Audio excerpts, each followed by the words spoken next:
let's go ahead and talk about the birtherism movement. So when Obama was president, getting close to the end of his first term, people were arguing that he was not born in the United States.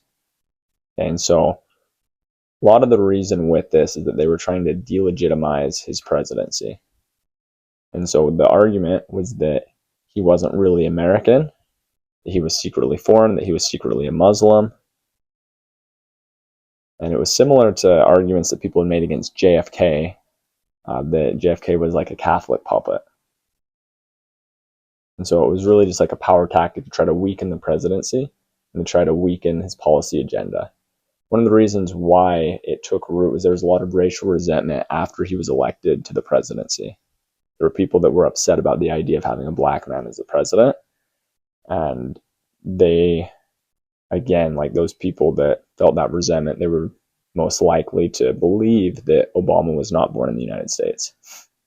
There was a big block of voters, a significant block of voters that had a problem with his race, his name, him living outside of the United States for part of his childhood, his Kenyan family history with his dad being Kenyan.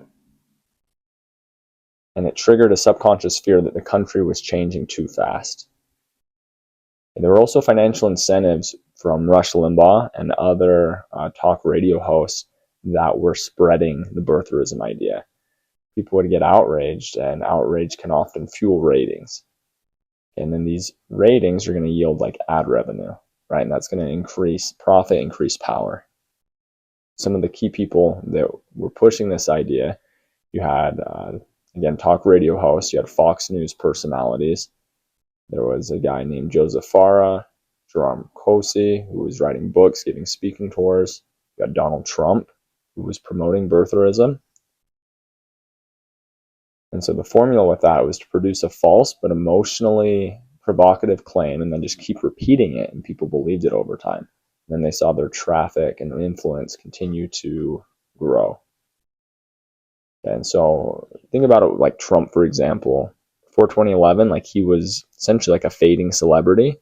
And then after the birtherism, he's on Fox News a lot more often. Birtherism also becomes a loyalty test for conservatives. Right? And so you have other politicians that are, their incentives are aligning for them to attack Obama, to rally the base, to not correct these claims if their constituents are saying it.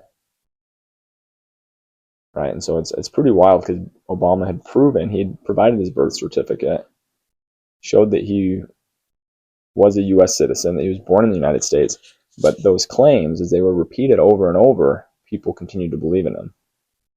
There's a concept in psychology called the mere exposure effect. With the mere exposure effect, the more often that an idea is repeated, the more likely people are to believe that idea, regardless of the accuracy of the idea. So again, kind of a wild thing that just showed kind of the post-truth society that we were drifting into, even during the presidency of Obama.